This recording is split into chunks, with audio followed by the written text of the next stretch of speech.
1974-75 വർഷക്കാലത്താണ് ഞാൻ government arts and science കോളേജിൽ ചേരുന്നു. അന്ന് പ്രീ ഡിഗ്രീനെ പൂച്ചപ്രീ ഡിഗ്രി എന്നാണ് പറയുന്നത്. പൂച്ചപ്രീ ഡിഗ്രിക്കാരെന്ന് പറഞ്ഞാൽ വളരെ ചെറിയ ക്ലാസ്സിൽ ഒന്നിനും പോരാ എന്നുള്ള ഒരു ഘട്ടമാണ്. ആ സമയത്ത് ഞാൻ ചേർന്ന ശേഷം ഒരു പ്രശസ്തമായ ചിത്രശില്പ പ്രദർശനം നടത്താൻ ഞാൻ ഒറ്റയ്ക്ക് ആലോചിച്ചു, തീരുമാനിച്ചു.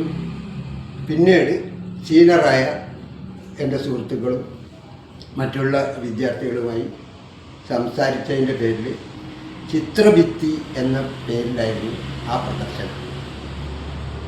ചിത്രഭിത്തി എന്ന പേര് തന്നെ ഏറ്റവും അധികം ഇഷ്ടമായത് അന്നത്തെ ഇപ്പോഴില്ല നമ്പൂതിരി ആർട്ടിസ്റ്റ് നമ്പൂതിരിക്കായിരുന്നു.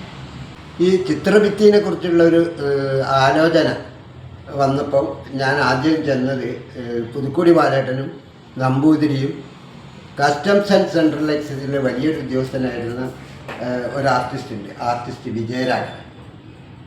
അപ്പോൾ അവർ മൂന്നാളും കൂടി തീരുമാനിച്ചു. വേണോട്ടൻ സമ്മതം മൂടി.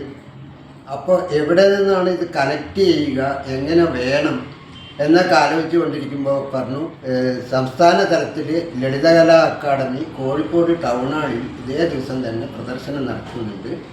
അതുകൊണ്ട് ചിലപ്പോൾ നമുക്ക് ശില്പങ്ങളോ ഒന്നും കിട്ടാൻ സാധ്യത കുറവാണെന്ന് പറഞ്ഞു. പിന്നീട് അതിൻ്റെ പുറകെ നമ്പൂതിരി വിജയരാഘവൻ സാറും രണ്ടുപേരും ഒരുമിച്ച് കുറേ ആളുകളെ അഡ്രസ്സൊക്കെ തന്നു. അങ്ങനെയാണ് സംഘടിപ്പിക്കുന്നത്. ആഫീസ് മുഹമ്മദ്, ഉറൂബിൻ്റെ മകൻ സുധാകരൻ തുടങ്ങിയ ആളുകളുടെ ചിത്രങ്ങൾ ആദ്യമായിട്ടായിരിക്കണം ഒരു പ്രദർശനത്തിൽ ഈ പ്രദർശനത്തിലാണ് ഉണ്ടായിരുന്നത്. പി മുസ്തഫ തുടങ്ങി, അന്ന് പി മുസ്തഫ വന്നു കയറിയിട്ടുള്ളൂ. പി മുസ്തഫയുടെ പടം തുടങ്ങി നീന ബാലേട്ടൻ, സുദർശൻ ബാലേട്ടൻ, വിനോദ്, പിന്നെ രാമാനുജം, പ്രകാശേട്ടൻ, അങ്ങനെയുള്ള നിരവധി ആളുകളുടെ ഫോട്ടോകൾ പ്രദർശനത്തിന് വെച്ചിരുന്നു. ഈ രണ്ട് പ്രദർശനങ്ങളും ഒരേ സമയത്ത് നടക്കുന്ന സമയത്ത് കലാകൗമുദി അന്ന് വലിയ വാർത്തകളൊക്കെ കൊടുക്കുകയൊക്കെ ചെയ്യുന്ന സമയമാണ്. കലാകൗമുദിയിൽ വന്ന ലേഖനം കോഴിക്കോട്ടെ ആർട്സ് ആൻഡ് സയൻസ് കോളേജിൽ ഞങ്ങളെപ്പോലുള്ള വിദ്യാർത്ഥികൾ ഒരുക്കിയ ചിത്രഭിത്തിയെക്കുറിച്ച് ആയിരുന്നു. അത് എഴുതിയതാവട്ടെ അന്നത്തെ പ്രസിദ്ധനായ നോവലിസ്റ്റ് NP മുഹമ്മദ്.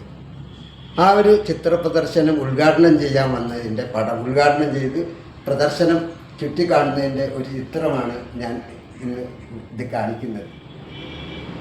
ഇതിന് മറ്റൊരു പ്രത്യേകതയുള്ളത്, MV ദേവൻ കണ്ടുകൊണ്ടിരിക്കുന്ന ഈ ചിത്രത്തിനുണ്ട് ഒരു പ്രത്യേകത. ഏറ്റവും അറിയപ്പെടുന്ന ഫോട്ടോഗ്രാഫറും സാംസ്കാരിക നായകനും എല്ലാമായിരുന്ന കോഴിക്കോട്ടെ നീന സ്റ്റുഡിയോ ബാലേട്ടൻ്റെ ഒരു ചിത്രമാണ്. നീന സ്റ്റുഡിയോ ബാലേട്ടനെ കാണാൻ ഞാൻ പോയി ചിത്രങ്ങൾ വേണമെന്ന് ആവശ്യപ്പെട്ടപ്പോൾ ഒറ്റ പ്രിൻറ്റും അദ്ദേഹം എടുത്ത് സൂക്ഷിച്ചതായിട്ടില്ലായിരുന്നു.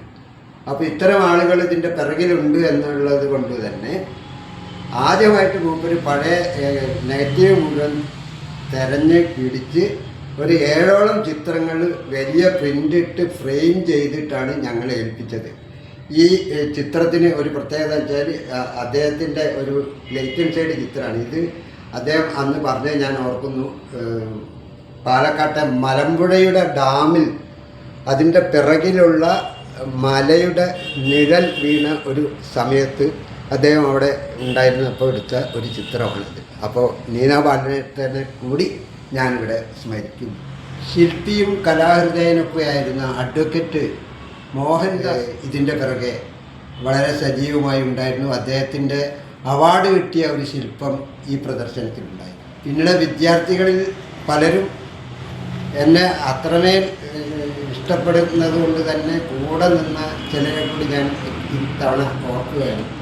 ഒന്ന് അരങ്ങിൽ ചിത്ര, പിന്നെ ഷൈമലത, ചിക്കോടിയിൽ എൻ്റെ അടുത്ത സുഹൃത്ത് രമേഷ് ബോസ്, പിന്നെ മൃദുല, ഷഹീദ്, പിന്നെ അങ്ങനെ കുറേ ആൾക്കാരുണ്ടായിരുന്നു. അവരോടൊക്കെ ഉള്ള ഓർമ്മ ഒരിക്കൽ കൂടി ഞാൻ പുതുക്കുകയാണ്. ഏതായാലും ചിത്രഭിത്തിയെക്കുറിച്ചുള്ള ഈ വിവരണം പഴയകാല ആർട്സ് ആൻഡ് സയൻസ് കോളേജിലെ വിദ്യാർത്ഥികൾക്കാണ് ഞാൻ സമർപ്പിക്കുന്നത്. നമസ്കാരം. നമസ്കാരം.